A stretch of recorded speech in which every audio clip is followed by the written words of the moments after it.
Hi, I'm Hayden, the psychologist, and you're watching my series on lockdown mental health surrounding the COVID-19 outbreak. Today, I'm going to talk a little bit about avoiding disagreements. We in lockdown, very many people are not alone. They are in lockdown with other people, and I'm aware that there can be a lot of tension, a lot of frustration, a lot of arguments and disagreements bubbling up. Uh, I realize how trapping that is and how irritating that can be. So today, with that in mind, I want to look a little bit about classically how people communicate. Very often, we talk in a way that is almost pressing the other party to convince them of our view, rather than to enhance understanding.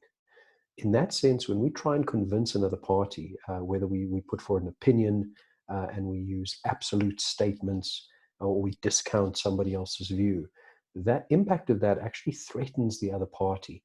In a time like now with COVID-19, one example is the virus itself. Everybody has an opinion and thoughts around it. And it actually is quite a scary, for many, quite a potentially worrying topic. There's a lot of, just as an example, but a lot of possibility for arguments to break out around that. So I want to urge you today, instead of communicating to convince, it is to try to communicate your subjective experience. So it is pitching it like that, communicating in a way that explains that it's how you feel about it, how you experience it, and rather than communicating in a way that it is an absolute statement of fact. Uh, I'm aware that a lot of people out there will instinctively want to say, "Well, but what if it is a fact?"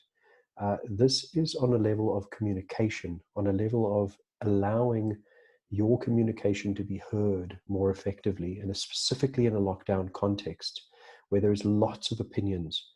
In that sense, if you put it as your subjective experience and your opinion, it opens up more likelihood that the receiving end can actually begin to hear it. Rather, if it is put forward in a way to persuade, more often than not, the impact is a bit of a threat on the receiving end.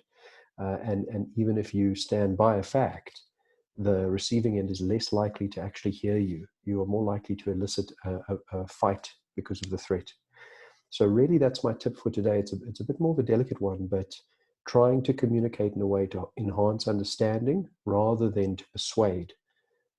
You will see that that goes a long, long way in lowering arguments. So that's the attempt and the tip for today. I hope that it assisted.